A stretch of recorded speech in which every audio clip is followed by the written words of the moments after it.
Cheers, everyone. Thank you for joining me tonight for episode number 2 of the Obsessed with Wine podcast. Pour yourself a glass of your favorite wine, sit back, and enjoy today's show.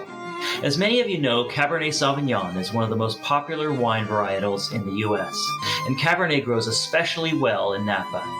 It grows so well that it represents around 43% of Napa Valley's total grape production. Most people say Cabernet is king in Napa Valley. So, for tonight's episode, I interviewed Matt Brain, the talented winemaker at Alpha Omega in St. Helena, California. Alpha Omega is known for its bold, complex, concentrated Cabernet Sauvignon. And with help of world-famous wine consultant Andy Erickson, Alpha Omega produces some great single vineyard Cabernet. Matt and I sat down to talk about 100-point wines, where his passion for wine came from, his winemaking philosophy, and I get Matt's scientific opinion on the impact of wine glasses and the Cork wine preservation system. All right, thank you so much. Matt Brain is joining me tonight. He is the winemaker at Alpha Omega in St. Helena, California. Matt, thank you so much for taking the time and joining me tonight. I really appreciate it. Oh, you're so welcome. It's great to be on someone else's podcast. For a change, you know. I'm usually the one interviewing, so this is going to be fun. I do want to start with something a little bit different. Normally I talk about how you got into wine, but I know you got a science background. So I want to ask you about these glasses first. For Christmas this year, I decided that I wanted a set of strictly Cabernet glasses. So my question to you is, does this Cabernet specific glass make a difference for a Cabernet? Yeah, you know, that really does dive right into the science of it right there, because the reality is, yes, it does. And when you think about aromatics in wine, there is thousands, if not dozens of thousands, if not hundreds of thousands of different aromatic molecules. And they're all working together to create the impression of the aroma and the bouquet of the wine, okay? You know, sometimes we'll smell a wine that's kind of green or floral. That doesn't mean there isn't tropical or butterscotch underneath those aromas, but they're all working together, and some mask each other, some amplify others. And so it's this very complex, what we call matrix of different molecules working together, and little things can influence your perception of that aromatic matrix. The temperature of the wine, obviously the age of the wine, how long the wine's been open, you know, how much oxygen it's seen, and including the shape of your glass. The way that the glass cups and holds the aromatics does influence that aromatic matrix in very small ways. It can highlight earthier components. It can help fruity, tooty, young little candy notes blow off, you know, and help you find things underneath. It can amplify those fruity, tooty aromatics, you know, depending on little changes. So I've actually sat in some sessions where we tasted the same wine out of different glasses with winemakers, you know, trained wine professionals. And we all agreed, yeah, some of them do truly present the wine in a better fashion. So I know it's like, in a way, I hate it because it's the snobbier side of wine, you know, to think, oh, now I need different glasses for the different wines. Yeah. You know, hey, you get a nice Burgundy glass, you have a nice Bordeaux glass. So the other thing I did is I got a set of Chardonnay only glasses because those exist. And I was thinking, oh, okay, I didn't know those were out there, right? So I went and I got a set of those as well. So what you're saying is my experience, no matter what it is going to be different if I have the right glass. Yeah, I really do believe that, actually. And I, you know, at home here, I've got one of those monster Bordeaux glasses. It's just huge. I can get half my face in that baby. You know, I can really get down in there in those aromatics. And, you know, that much surface area in a bigger bowl, it does release more into the headspace of the glass. So, you know, it is true. And there's something to say for the size of the glass, the shape of the glass. You know, a Chardonnay glass very often frames a Pinot Noir very well. And likewise, because they're very aroma based, you know, you're trying to capture those rich, earthier, heavier notes. Syrah goes well in a Bordeaux glass, or often can go in a Burgundy glass as well, depending on the type. So yeah, I think just having a couple different stems is fun. And I do really think, I know for a fact that it can shape the wine and frame it differently. So one time I was at a winery that specialized in Pinot. And so they had a Pinot glass and a regular glass. I don't know what it was, but it was a surprise to me how they actually seemed like two different wines in the Pinot glass and in the non-Pinot glass, how they just seemed so different. So that was, I was blown away by that. Yeah. Isn't it fun? that's one of the reasons that you'll hear kind of the people who are really into wine, they talk about not putting champagne in champagne glass. Because a champagne glass, it helps the CO2 stay in solution because it's got a bigger headspace and longer travel. So the CO2 stays in solution better, but the aromatics are much better in a white wine glass, or in a Burgundy glass. And so you actually see a lot of wine people moving away from flutes, which is, kind of a shame because flutes are fun. They look fun. Yeah, it's nice to see those bubbles raise up to the top. But honestly, if you're opening a great bottle of champagne, do yourself a favor, put it in a Burgundy glass, put it in a Chardonnay glass. That's a good tip. I'll definitely have to try that. All right. So I want to ask you about one other thing. All right. One of the most popular products in the wine world and for people who enjoy wine is the Cork Preservation system. So yeah, sure. I've asked people about this before, other winemakers. I just wanted to get your take on it. Is it really something that you can puncture that cork, get, say, a glass or two, and then literally lay it down again for months and months, and it's okay? I've heard mixed kind of feelings on that. I own one, and I use it, and I love it, but I just thought I'd ask you about it. So yeah, I think it's a great tool as well. In fact, I was super excited when that product hit the market because it really changes the game in terms of being able to try a wine, sample a wine, check in on a wine, check in on a special bottle, and hopefully be able to preserve it for a longer duration. Now, I would say there's two things to consider. Number one, how much wine you remove from it, I really do think matters because it's not just that there might be oxygen in there, and the Cork does a good job of replacing, that headspace with inert gas, but there is something about it. And this is anecdotal, and I can't back this up by any science I've read, but I do think that when you take a lot out of the bottle, it does accelerate the aging of that wine in that bottle. I've seen situations where a tiny little bit was taken and that wine held up quite well for quite a long time. So that's part of it, but I really think that the Cork is best to, either take a very small sample and then put it away for a while, or to get into it, a glass now, a glass next week, a glass after that, and then finish it kind of thing, so maybe not drink it all at once. So once again, if it's a young Bordeaux, a young Napa Cab that has a huge oxygen appetite that, that can take on air and really just fine, I think Cork's great. A very, very delicate old Pinot that's very fragile. I think we all understand that no matter what we do to that bottle, if it's aggressive in any way, whether it's transport or temperature or light, it's going to impact that wine. And so I would not choose that bottle for long-term aging after Cork. If I had a beautiful old Burgundy, I think I'd be pretty comfortable getting into that thing for a glass, leaving it for maybe a week or two and then getting it again and just see, did it really open up? Did it hold where it was?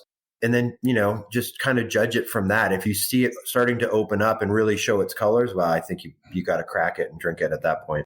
Well, thank you for that. I collect all kinds of wine gadgets, so I'd like to get your perspective on well, all those things that we just talked about there, the preservation of wine, the way wine develops with oxygen, how it kind of moves into its peak and then over the hill. Those are all winemaking themes that we think about every day, with wines in process, with wines that are aging, thinking about how long those wines are going to be in bottle before they get to the consumer's glass. And so we're always kind of taking that progression of the wine into account in all things that we do. And so it's hard not to get a glass of it and think, ooh, this thing's going to be amazing in a few years, or that's getting close to its peak or whatever, because that's how we look at wine. All right. So going back a little bit, your story is unique, but not unheard of in the sense that a lot of people get into science for whatever reason, and then they end up finding wine kind of later, and they just go so well together. So you started, I guess you grew up in Canada, I think, and then you you went to school in Texas, I believe. Is that right? Yep. I went down to the Lone Star State on a track and field scholarship and ran for a number of years and started off by studying plant science. Actually, I got into plant biology, plant physiology, got to do a little bit of research, and I really actually loved kind of the solidarity and the peacefulness of working with plants, And so, I got into plants as an undergraduate, started really getting a good understanding of plants, not specifically into anything in terms of agronomy or horticulture or anything like that, but just in general. But in graduate school, I got to work with microbes and a bunch of kind of systematic biology, interactive biology. And it really did kind of pave my way towards winemaking, and it really did, I think, help frame my thought process around scientific challenges, kind of looking at our control of biology, but while respecting the biological organism as it is and understanding natural processes. And so, when my wife and I started to really fall in love with wine, we decided to move out to California, just kind of ditched our careers and really rolled the dice and moved out here to give it a shot.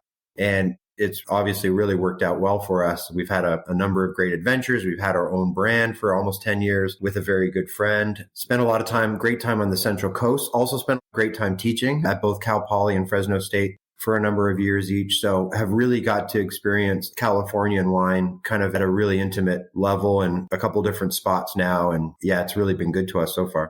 So I'm going to go back to one thing that you said.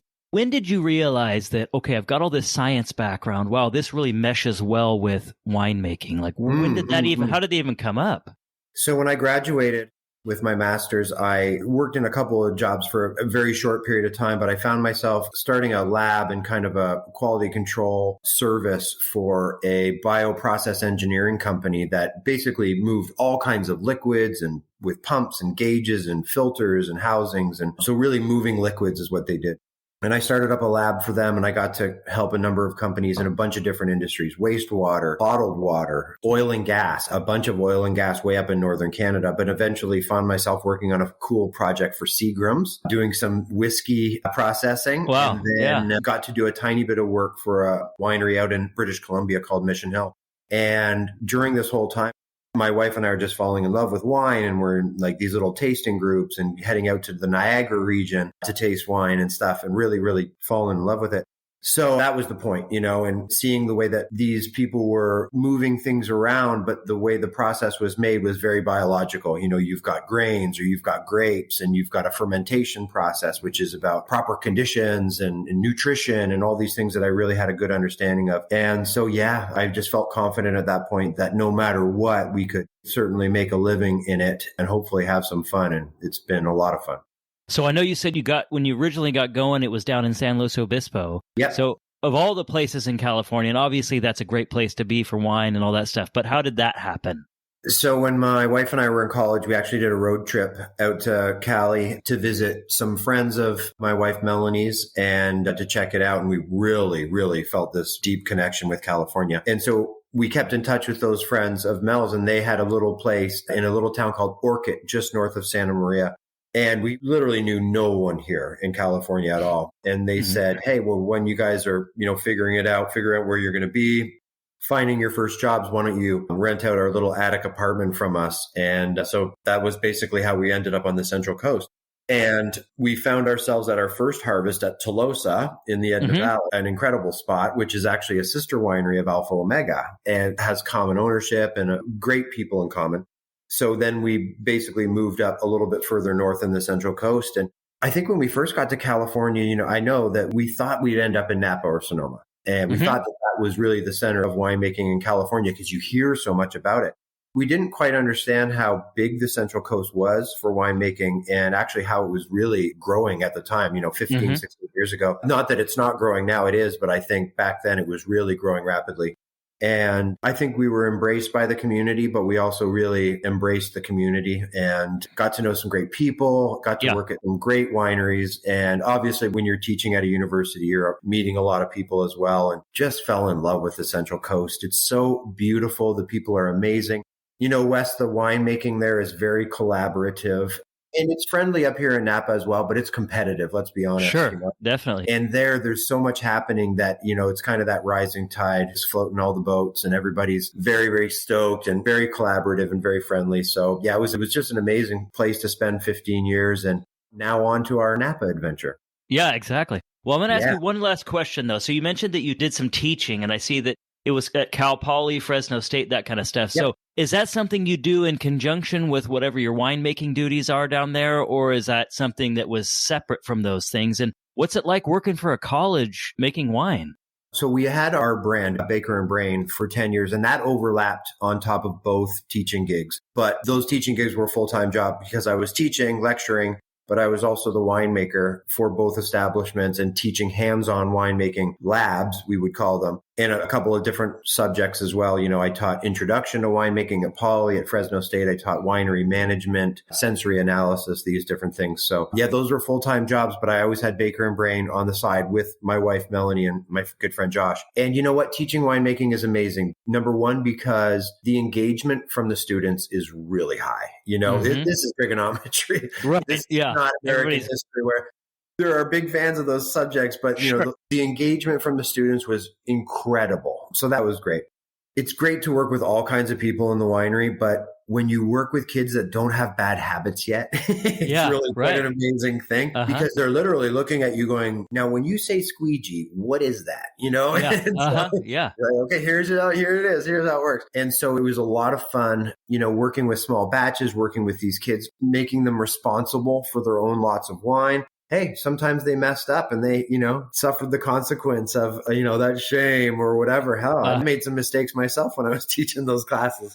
Sure. But, working with kids is amazing. I love to teach. There's a lot of teaching, I think, still that happens in my job as a winemaker with younger winemakers, younger professionals around me.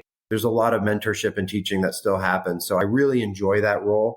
And I like to kind of think of my managerial style as kind of an educator. If I can explain and why it's important and fire you up in terms of, getting you excited about why it's important, then, we're on the same page. And I think that can be good management in the winery as well.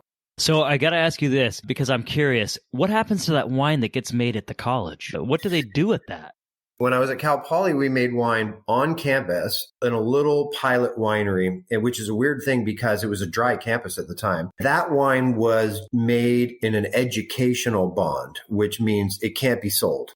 So we gave some to the students. We would give some to the faculty. We would give some to guest lecturers when they came, only the good stuff, obviously. Right. Yeah. And we give some as gifts to other departments and that kind of thing. We also made wine off-site at a bonded facility, which changed every once in a while. And that wine was actually sold for profit, which made a little bit of profit back to the university. Oh, nice. Back then, those were the Mustang wines. Now, at Fresno State, the campus winery was actually a bonded production facility. So we made 5, 7, 8,000 cases there every year, all student made and me from grape to bottle. We had vineyards right there. We made everything. I mean, we made so many different varieties. They had a little tasting room at one of the markets on campus. So Fresno State was great because it was really much more full production. And the kids knew that those wines were going into bottle for revenue, and if they did a great job on theirs, we might bottle it as a Tempranillo, single vineyard. If they didn't do a good job, you know what? It's going into the tailgate red. It's going into the big blend. Right. And we'll still make a couple bucks off it. And what was also great about Fresno State was the engagement of the community. People would pop by and they loved the wine and they loved to hear about it. And they had these little tasting nights where people from the community would come in and listen to a little lecture and taste some wine. And it was all really cool. You raise a little bit of money for the department, and teaching winemaking has got to be the best topic to possibly teach because, we've talked a lot tonight about the science, and I love the science, but there's a craftsmanship and an artistry around winemaking that it's really hard to even get into unless you understand the basic principles and the science involved. But really the artistry comes when you understand those principles and you're comfortable with them, and you can really express fruit or your own vision for a wine. And that comes to artistry. The science sets the platform for not failing and not making something poor, but it's the artistry that makes amazing wines. And once you start teaching those kids about that, man, you see some serious excitement. So do you think for kids or for students who want to be winemakers, like that's their goal? Hey, I want to be a winemaker somewhere in the world or whatever it is. Is that a skill that somebody can learn, or is there some kind of things that just good winemakers have that other people don't have? There's a lot of types of winemakers, Wes, and I feel like everybody in my production team is a winemaker, no matter what their title is. I encourage them to say, when they're talking about themselves, say you're a winemaker, because you have the hands on the fruit, you have your hands on the wine, on the barrels. So there's all kinds of winemakers. Not all winemakers need to use their palate to make decisions. There are production winemakers and cellar masters and operations managers that are killer winemakers. They really understand the wine, but they may not be the principal person in charge of making those artistic decisions, So I would say that if you really are aiming to be that person that's really utilizing their palate as a day-to-day tool that's shaping wines and really shaping the result of a bunch of people's hard work and maybe people's financial investment, you better have a good palate. And it's going to become apparent after a while if that's the case. And I would say that if you don't have a naturally fine-tuned palate or the ability to vocalize what you taste, then there's a lot of great winemaking, professions, roles to play that don't involve that palate. But I do think that anyone can really learn to be a great winemaker at some degree or another. It's not the passion, but also about understanding processes. Winemaking is such an art. It's such a craft that I know a lot of great winemakers that are not science people at all, and they struggle with the science side. And sometimes I will identify little flaws in their game because of my understanding of parameters and correctness, and maybe sometimes sticking to it too closely. And because the reality is, a lot of our consumers, they're not that narrow. Maybe that's not their favorite wine, but yep, that's good. I'm drinking it. But I've known craftsmen, more the artistry side of winemaking, and man, they make incredible products without fully being engaged in that all the way science, as deep as I am. And on the other side, I've known winemakers that are very scientific, very process driven. They totally understand the numbers, rely very heavily on the numbers, and do a great job with maybe a weaker palate or not even really utilizing the palate day to day, So there's all kinds. And there really is a spot for anyone that's super passionate about wine. I still think that California wine is really well positioned and is still growing nicely. We listen to the market reports and everything, and, there's a little ups and downs, but I still think that there's a lot of promising future for young winemakers out there, definitely. All right. So you went from San Luis Obispo up to Napa, where you're currently at Alpha Omega. So how did that happen? Right. Like, what happened there? I know that you said that there was similar ownership between the two, so maybe that had something to do with it. But was that something you always wanted, was to kind of test your skills in Napa, or was it just something that happened? So how did that all come about? Well, number one, I want to say that I've always been a gigantic fan of great Cabernet and Napa Cab, in particular. And yeah, I would say early in my career, I always had my sights on Napa and thinking that, that's where things would lead to, hopefully. But then I have to say I went through a long period where I was really content on the Central Coast. We loved it there. It's such a great spot that we're like, oh yeah, this might be it. We could be happy here for sure forever. This is beautiful. And the wines are amazing. We had our sights on Napa, but it wasn't really thinking about it at the time. And, I would say that it was the personal connections of people involved in the Tolosa Alpha Omega operation that got me excited about the potential role. I wasn't looking at all or necessarily to make that move. But the people in this organization that I know and have known for a while are the kind of people that are, once in a lifetime kind of people to work with.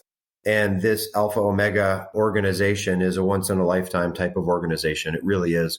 Not because of the wines they make in particular. They get access to some of the most amazing fruit in Napa. And that's a big part of why we're amazing. But Wes, what really makes us amazing is the vintner's vision of how to do something high end in Napa that makes incredible Bordeaux style house, but how to do it correctly and how to give back to the community and be charitable and really dive in to kind of leadership roles in the community. Like Robin Baggett has been the head of a whole bunch of different boards, organizations, charities, and they're just such great people to work with. And they really support doing things correctly, whether it's treating the people properly or fighting for organic practices with internally, but also with our grower partners and championing that and being willing to take on those added costs and those added headaches around doing things properly.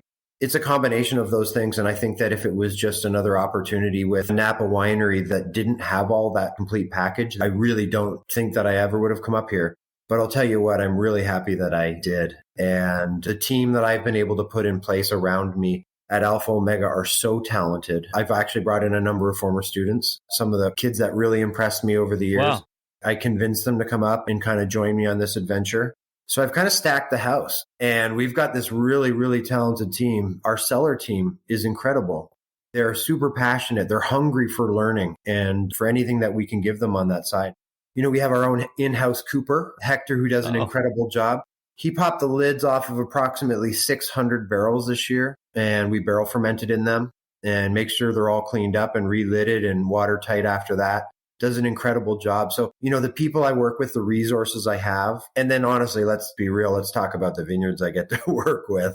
Well, and that was one of the things that I definitely wanted to talk to you about is just some of these names of these vineyards that you guys have access to. Just to name a few: Thomas Vineyard, Beckstoffer Tokelon, Beckstoffer George III, yes, sir. Stagecoach, Atlas Peak. Yes. I mean, all these. Yeah. How does that happen? I mean, you must have to know somebody to get access to that kind of stuff, right? I mean, how does that work? Yeah, you really do. And Robin and Michelle like to joke about how they've been interviewed over the years by all these growers, because we're celebrating our 15-year anniversary this year. But in terms of the great houses of Napa, that's pretty young. We've got EV, as our pretty much our next door neighbor to the south. We've got Groth across the road from them. These are established houses. So there was a period mainly earlier in Alpha Omega's history, I feel, where there was more of a feeling out process, an interview process, a hard look at who was doing what. But, from the beginning, there's a famous consultant in France named Michel Roulon, and he was engaged as consultant to Alpha Omega very early. He made sure that everything was going according to direction that was going to be very successful. The original winemaker, Jean Hofflinger, did an incredible job expressing these vineyards for the first time, but creating a style that's very, very distinct in terms of Alpha Omega, in their structure and the ripeness and the density of the wines. And so they did a great job early of putting Alpha Omega on the map.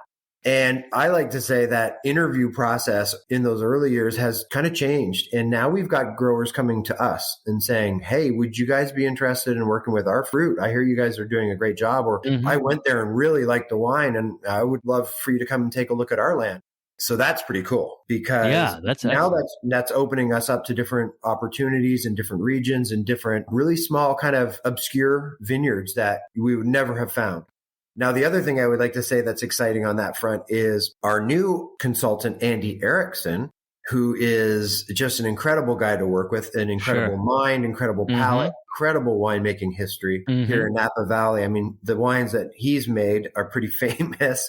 He's very well respected. And so he's got incredible connections in Napa, and he's been a great resource for me on that side. And I think we make a really good team. I think that, Andy is so knowledgeable about Napa, about the subsoils, about the sub-appellations, about what great mountain fruit tastes like when it's expressed properly, how that should be different from the valley floor fruit, how to draw out the nuances of our different vineyard sites. Incredible resource. So I don't know that there would be a better one to be working with. And I really enjoy him as a person too. So, and he's bringing new vineyards to us and new opportunities. So there's a lot of exciting things going on at Alpha Omega. We've got these staples, some of these vineyards that you talked about, but we were also moving into new little spots and creating fun new wines. And we've got fun things in the pipeline that I can't spill the beans on quite yet, but all new types of wine that we're making. So it's really an exciting time.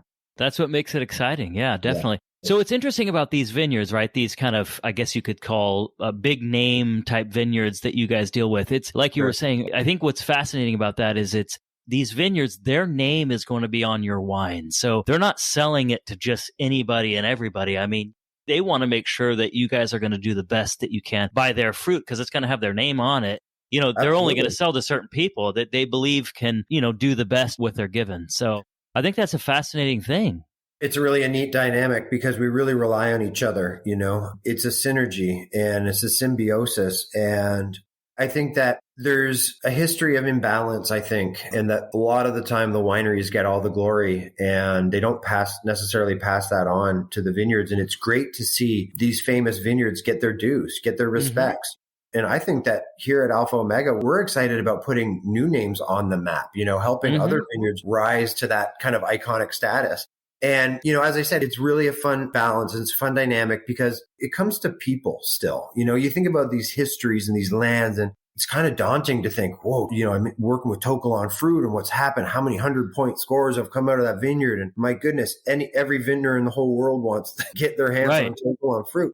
And it's a lot of pressure to do it properly. And there's a lot of motivation to do it properly. So we all work together in the field and in the winery to achieve those goals. And I think really, as long as those vineyard partners understand that we're on the same page and, nobody's ego is in the way, or the name of your vineyard's not more important than the name of my winery, and that, we're so dependent on each other. That's what it comes down to. And I have to say, Wes, my experience with all these growers up in Napa they're just phenomenal people. They love the land, they love the soil, but they love wine too. They love a good finished bottle, not just the process. And we all love wine so much that there's just so much motivation to get it done properly. And you speaking about how important it is to the vineyards that we get it right. A lot of these vineyards have it in the contract that they need to take a look at what's going to the bottle. And the bottle needs to look like this. And, and not just their name on the label, but their name needs to be phrased a certain way. And maybe it needs a trademark or whatever. And everybody's very particular because you've got to get that respect. And if you don't make sure of it, then it might not happen. It might go to someone else. So sure. What I really love about Alpha Omega is how they respect and treat their growers. In 2020, we had a lot of fires and a lot of wineries had to reject the fruit. They just couldn't take the risk of bringing that fruit in and making it not turn out, and the financial ramifications that could cause them. So unfortunately, there was a lot of conflict over that, people walking away from contracts and, without sometimes even the ability to test the fruit because the labs were so backed up. And having to make these decisions was really, really tough and just heartbreaking. And a lot of relationships, I'll tell you, were burned over this. And because people, that's livelihood right there. And I'm so proud to say that our ownership and leadership at Alpha Omega gave us the go ahead to not reject anything. And I was kind of like, guys, some of this isn't going to make it. Like, I know it. And they're like, it doesn't matter. Let's not hang these people out. Let's take it all in. We'll figure it out later. And there's no way we're going to hang our grower partners out to dry in this situation. Wow. And so, I'll tell you, I don't think we're not bottling much of it at all. Unfortunately, we do have some wine that turned out very well. But I'll tell you, most of it is not going to make the bottle. In fact, we've already shipped most of it off. We can't work with it. But it does make us feel amazing that we gave it a shot. We stuck by our growers. And luckily, we do have some good 2020 wine to sell. And after that, we got 2021, which you're going to hear is being heralded classic vintage. I have heard that. Yeah, that we're all super, super excited about. So good. Yeah, good things in the pipeline. Well, I think that's a great story because I think it just shows that you guys are just even strengthening those already strong relationships with your grower partners. Like if you guys needed something from them, you guys have already built in all this goodwill and, they're more than likely to do whatever it is that you guys need. So I think that's a pretty cool story. I want to ask you about Cabernet real quick because you mentioned it earlier. You said you were a big fan of Napa Cabernet. I am too. I mean, I love all different kinds of Napa Cab. Why is it that Cab is so big and it's so important to Napa? I've worked with winemakers and they say, listen, if you don't have a good Cabernet, you can't survive in Napa because that's how big it is in Napa. So why is that versus, all the other things that you can make? Napa has established itself as a place where Cabernet does extremely well and on a world-class level. And I'm not telling you that Tempranillo couldn't as well. It might be world-class, some of the best Tempranillo in the world, but I think for us are really in love with wine. There's just a few grapes that are identified as really the best of the best. The ones that you can charge the most money for, compete on a global scale with. Cabernet is definitely one of those grapes. And, we've been making wine in Napa for hundreds of years, but Cabernet hasn't been popular for that whole time. It took a while for them to figure out that Cabernet does something incredibly special here. When it did happen and, those early recognitions and the Judgment of Paris and all that stuff, and then the critics' acclaim, and how could you not jump on that bandwagon when, it's so obvious that Cabernet is so good here. And not just good in the same way as it is, say, in Bordeaux, but good in a different way, in a way that we like, a way that we like. Right. Maybe even better than Bordeaux for our palate, for our different palate. So I think that it's so easy to make that choice that if I'm going to be in Napa, here's going to be my farming cost. This is my cost of land. It's expensive to live here, so I've got to pay my people this amount. I have an obligation to be as profitable as I can, to make a sustainable business. So I think that to some degree, you have to be growing Cab just to be sustainable here, to afford to do it here. And now, some other grapes like Sangiovese does an incredible job in Napa. And, Super Tuscan may be Napa's true best wine. You know what I mean? It may be, who knows? Because there's only like a dozen Super Tuscans in Napa that you could find, but they're incredible. Syrah planted in different spots around here. Oh my goodness. I mean, if I had Syrah, in Rutherford on this, like at Thomas, it would be a mind blower.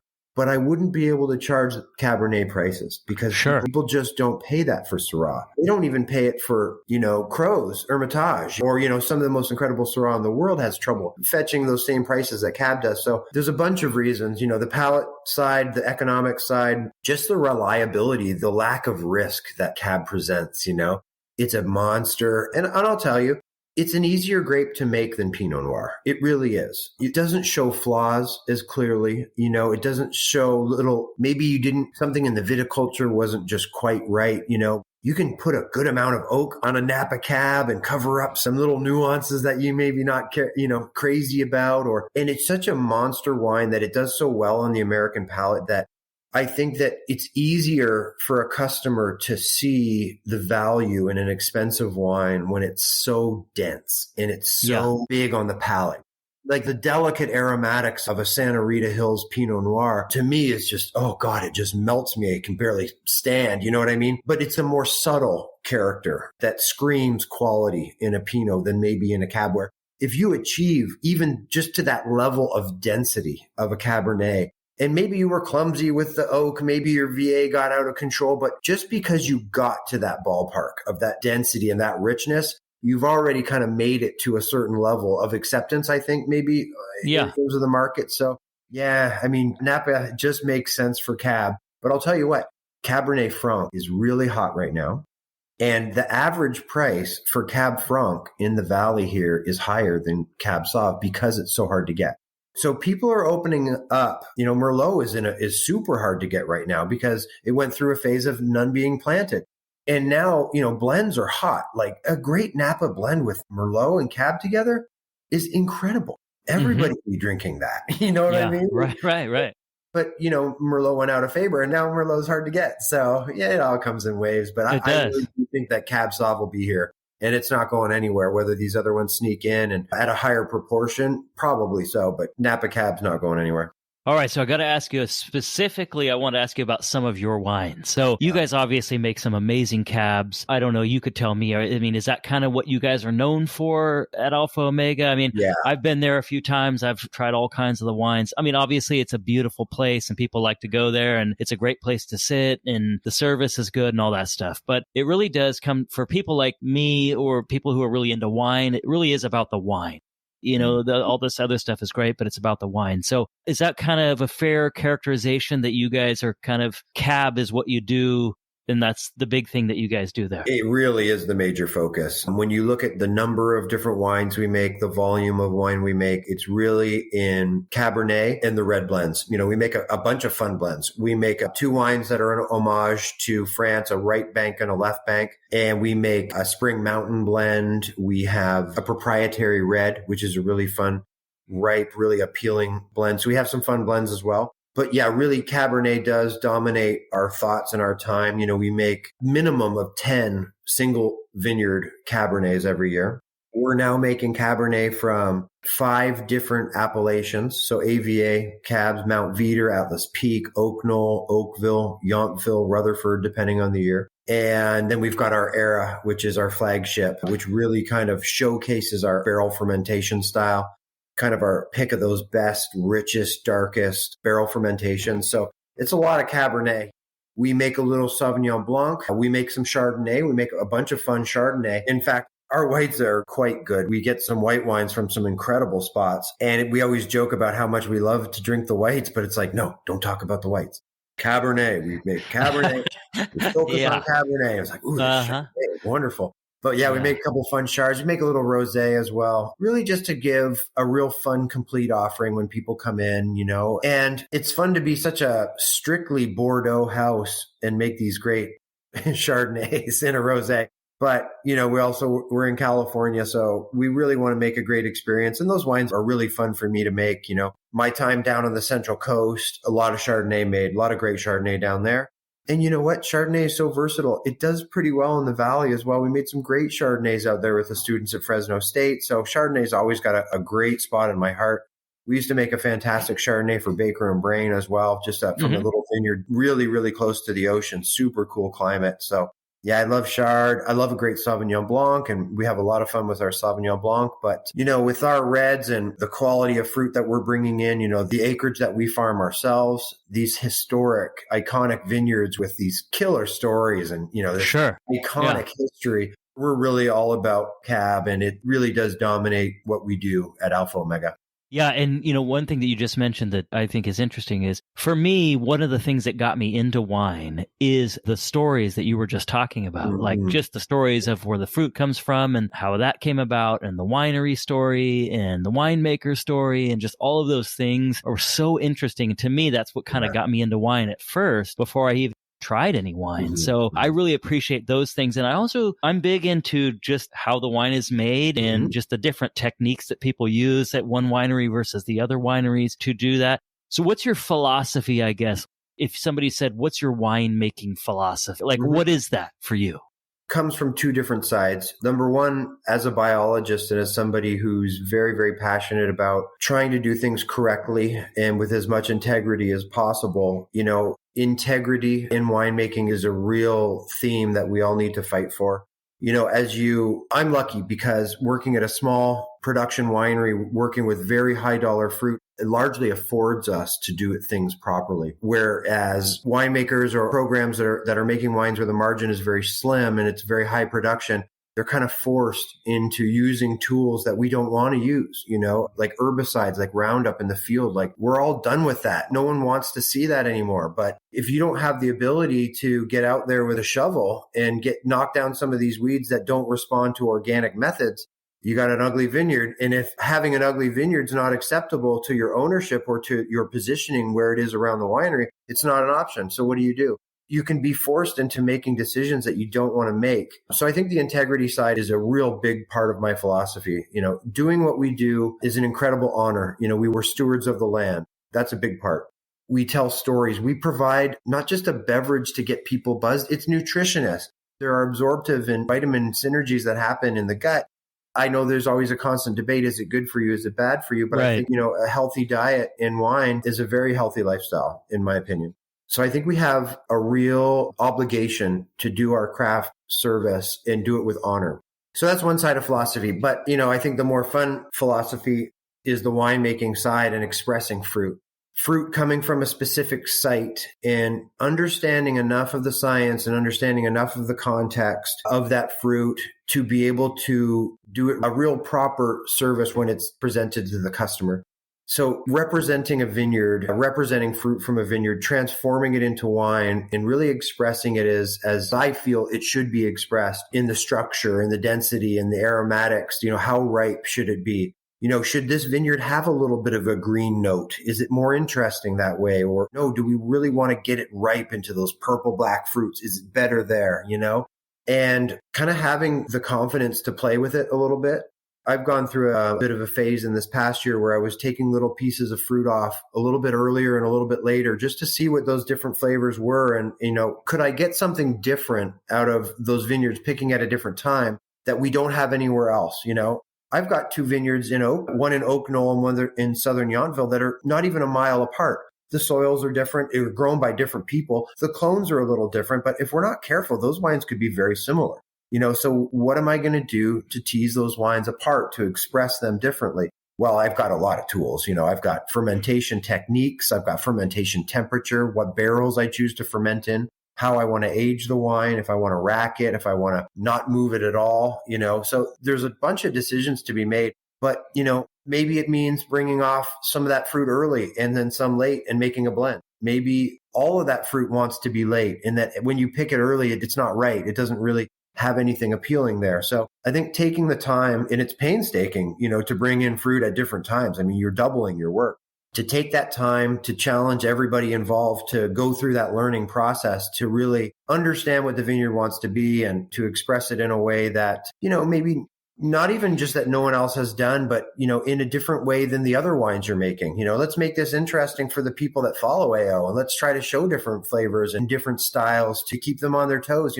I don't want everyone to have the same favorite wine, and I don't want all the wines to be their favorite. I want to have different flavors and different aromas, and some of them should be some people's favorites and some of them should be other people's favorites. That's how it should be if we have different vineyards. they should taste a little different. So I would say that that's a bit of the philosophy as well, just to really show respect and time and real dedication to the fruit from that land and to make sure that you're expressing it properly. All right. So obviously I've got a million more questions, but we don't have a whole lot of time left. So Right. I definitely want to ask you about, you guys produced a 100-point wine at some point in, I think it was a 2018 Beckstoffer Tokelon Vineyard Cabernet Sauvignon. That's so right. tell me about that wine. And I mean, what does it mean to you as the winemaker? Like, what does that mean to make a 100-point wine? Like, is it any different than any of the other wines that you make? Or, is it a big deal that we as consumers make it a big deal? It's such an honor to get high scores from the critics, and it's very reassuring, and it makes you feel good when they like the wines. But to be honest, I've made dozens of wines that I feel honestly in my heart they're just as good as that wine. In a way, it takes the stars to align to get that score. It takes a lot of trust from a critic. They don't want to just give those out to a flash in a pan. They want to see a winery that's doing good things that really deserve that score.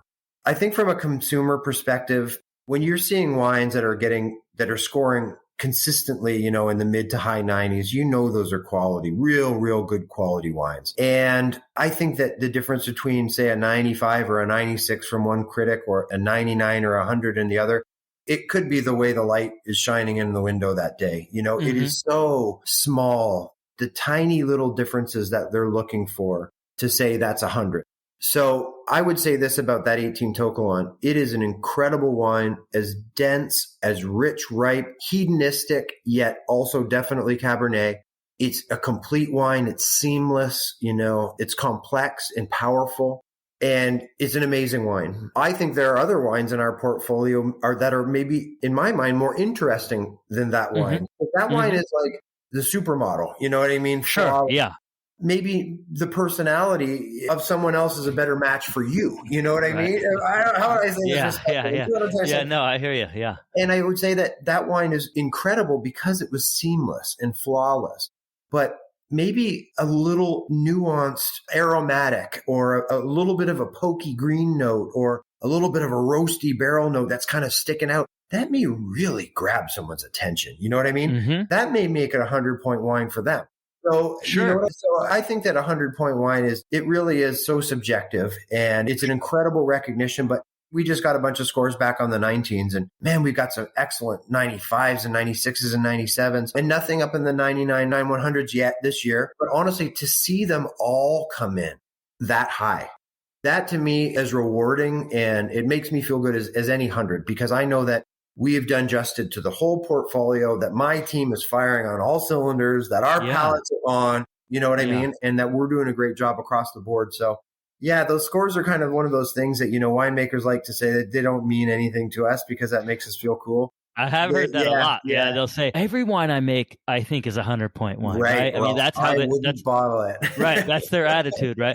But it's refreshing to hear, from a winemaker's perspective, who's obviously been successful in the wines that you've made, just kind of how you feel about, what the ratings mean and all that stuff. And the people who sell the wine, that's important to them. Like a 100-point wine, it can be big for the people who are actually, doing the selling and have to sell the wine. And for the person who gets to open it, I mean, to be able to say, hey, a serious critic scored this 100, that perks everybody up. You know what I mean? So yeah, 100 points is a fun thing. But I would say that, as a winemaker, we just translate fruit, to really oversimplify. We translate fruit. And if I get 100-point fruit, it shouldn't be too far from a 100-point wine, Sure. Or else I didn't do a good job. And I think we can all argue for us in the wine industry that Tokelon is one of those 100-point vineyards. And sure. Yeah. It really is. But I feel like I've got a handful of vineyards that are potential 100-point vineyards, I would love to put some of these wines like truly blind in front of these critics, because I don't know if necessarily that they would score one of the other ones lower than the Tokelon if they knew, but you don't know. And Tokelon is an incredible site. So yeah, it's rewarding. But I have to say that some of the wines I'm most proud of were wines that wasn't the best fruit in the world, but we just did an incredible job with it, that I could look at that wine and go, boy, people wouldn't have believed that we made that wine from that fruit, because we literally nailed it. The weaker fruit, the weaker wines, the more delicate wines, they're the tougher ones to make, Don't get me wrong. Making high-end wine takes a lot of great craftsmanship and a lot of attention and a lot of, everything has to be aligned.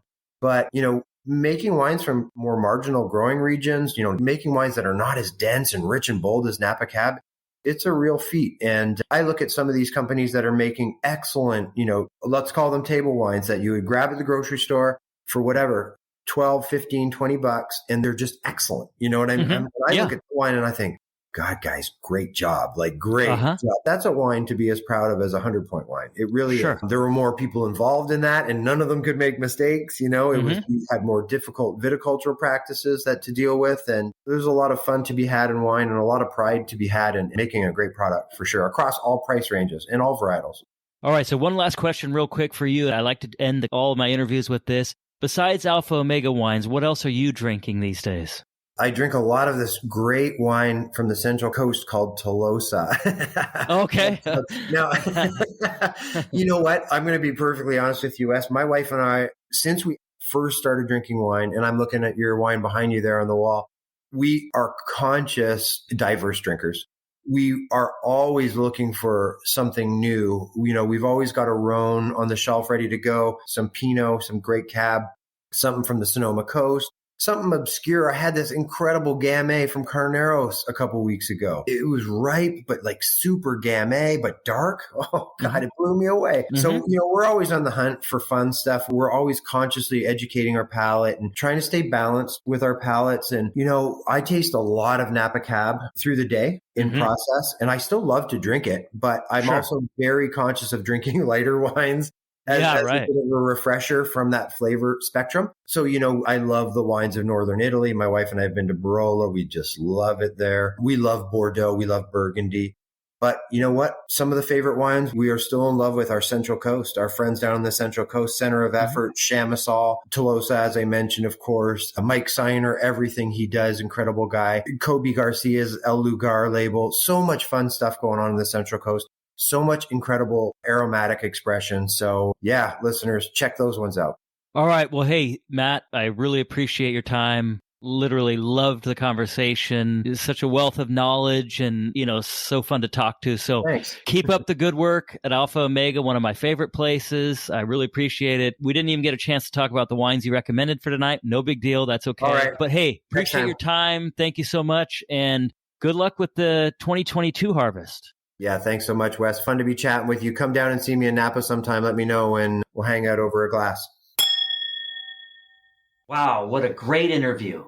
I love talking wine and winemaking with smart people like Matt Brain. I feel like tonight I learned a lot about wine. You can really hear Matt's passion for winemaking in his answers. Now we know how important the wine glass is to enjoying our wine, and how the Cork wine preservation system can really help us enjoy our wine experience if we want to enjoy the same bottle of wine over time and see how it evolves. If you want to hear more from Matt Brain, I encourage you to listen to the Sustainable Winegrowing Podcast he does in conjunction with the Vineyard team. You can find his podcast anywhere you get your podcasts. I ask each guest on Obsessed with Wine to recommend one or two wines that they're especially proud of and believe best represent their wine. Matt recommended a beautifully complex Cordis Vineyard Cabernet Sauvignon from Atlas Peak, and another of my favorite varietals, a Napa Valley Petit Verdot. Please go to my website at obsessedwithwine.net for my tasting notes on these great wines. This show is very important to me, so I encourage you to share your feedback. Please rate and subscribe to the show on Spotify, Apple Podcasts, or wherever you get your podcasts. You can also connect with the show on Facebook, Twitter, and Instagram. Just search for Obsessed with Wine Podcast, or feel free to email me at obsessedwithwine@yahoo.com. Thank you so much for joining me for episode 2 of the Obsessed with Wine podcast. I will see you next week. Cheers!